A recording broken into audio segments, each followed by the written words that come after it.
What's up, everybody, and welcome to my TNA IMPACT Wrestling review. A lot of big things happened on the show tonight, as we kicked it off with Eric Young, as he is a fighting champion. He talked about his match with Bobby Roode last week, and he said he was issuing an open challenge to anybody in the back for the World Heavyweight Championship tonight. Bobby Roode came out and wanted another challenge against him. He talked about pretty much their history in TNA to what they've done and why he deserves it. But Eric Young says, I beat you last week. And it's pretty much Bobby Roode talking about for old time's sake and his history. He says he just wanted this opportunity. And if he did this opportunity, he would never ask again. And Eric Young went with it, and they were going to have a match tonight. Bully Ray went to Dixie Carter, well, was supposed to go to Dixie Carter's office this morning, up in Nashville, so he was traveling over there. Eric Young was talking to MVP in the back then. MVP said you gotta have a match for Slammiversary, and he talked about a lot of wrestlers need to, there's gotta be rules around here, because wrestlers gonna go crazy without any type of power and stuff. So they want to try to make a opponent for him at Slammiversary and give him the night off, but he talked about his match with Bobby Roode, and MVP said, just take the night off, you have nothing to prove, you're a world champion, enjoy it. You've been defending the title for over weeks now, so enjoy your enjoy it, he says. Beautiful B won against Brittany Masserini. Evening gown match. Match was good. It really makes sense to end with Velvet flashing, but the fake flash. But Angelina Love won the match. I guess getting rid of Madison Rain's clothes, which was It was a good match. Kurt Angle went against EC3, which was anticipated. Supposed to be a great match, I was hoping. Turned out to be Kurt Angle buckling his knee and even looked like he hit it, and EC3 won with just a leg sweep, and that was it. That match fucking sucked. It sucked. We're jobbing Kurt Angle out to EC3? Come on. I was really anticipating this to be the match of the night, really, but it sucked. And I guess they were trying to do something, but come on, it was like a fucking 3-minute match, and this is what I got out of it. And then they showed Kurt Angle come in the back, trying to say he popped his knee and everything. As then MVP came out talking about the director, being the director of wrestling operations, talking about you gotta take over, control, and it's hard sometimes. And he talked about Eric Young's next opponent for Slammiversary, Bobby Roode, and Bobby Roode pretty much came out saying he wanted a match. He said, what have you done in TNA? You only been here for a minute. He's been here for 10 years throughout this company, over 10 years, and you know, to call MVP a son of a bitch and everything because he wanted that title shot, and he pretty much started touching MVP, and MVP pretty much started brawling with Bobby Roode. Then all the referees and agents came to break it up. Bully Ray went into TNA offices with people wearing Bully Fears Dixie shirts for some reason.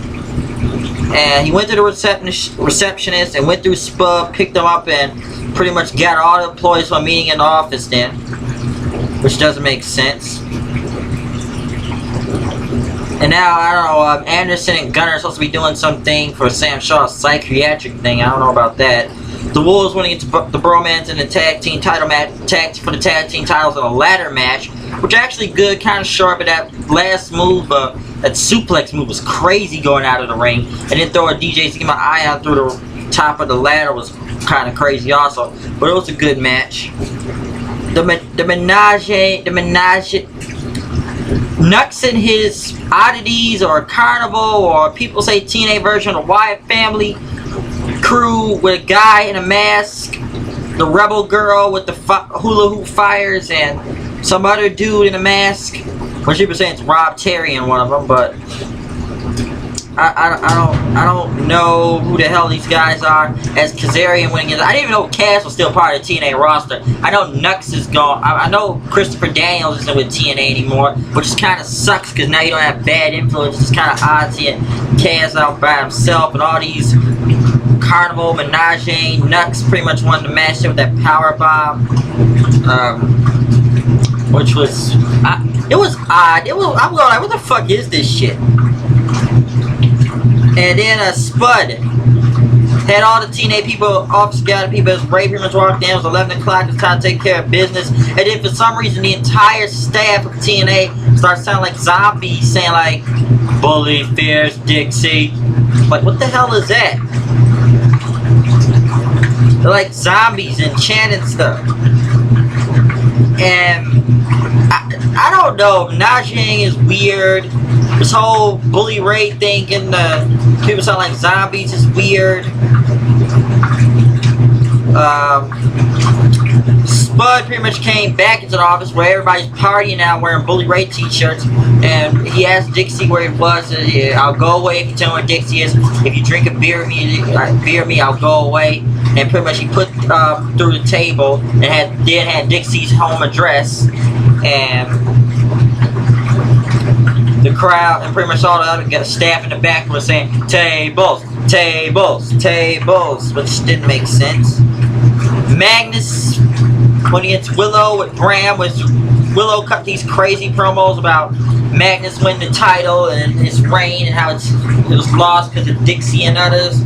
And Bram, and pretty much it was one of the disqualification. Bram attacked them, which was a lot of intensity from this Bram dude as he attacked Willow with some type of wrench as he handcuffed him to the ropes. Magnus didn't know what the hell to do. I don't know why he wasn't happy, but he just looked surprised.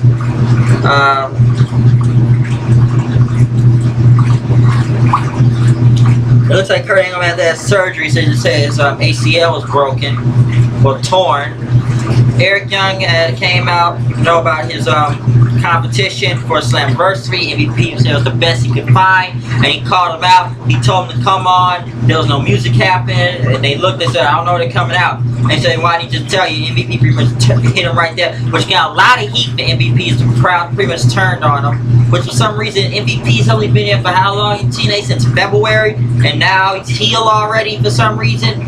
That doesn't make sense with these authority figures being heel and pretty much beat the hell out of MVP. MVP beat the hell out of Eric Young and pretty much said, I'll see you at Slammiversary. So, I guess that match is set. So, I don't know why MVP is now the #1 contender or whatever to challenge him, but we'll see. There's a lot of things happen on this episode of Impact. A lot of things that happen from Menagerie debut, MVP, this whole Bully Ray invading Dixie Carter's offices. A lot of things tonight. Title matches. Whatever, talking segments, I don't know, but it was a good episode of Impact with a lot of crazy shit happening, so it was all good, okay? But once again, it's me, HDD, coming here to news reviews. You know I am, you know what I do, come here with the flow, you know what to go. It's the show, stay intact, and now we're done this Impact Wrestling review of Impact. So I'll see you guys later. I'm out of here, peace.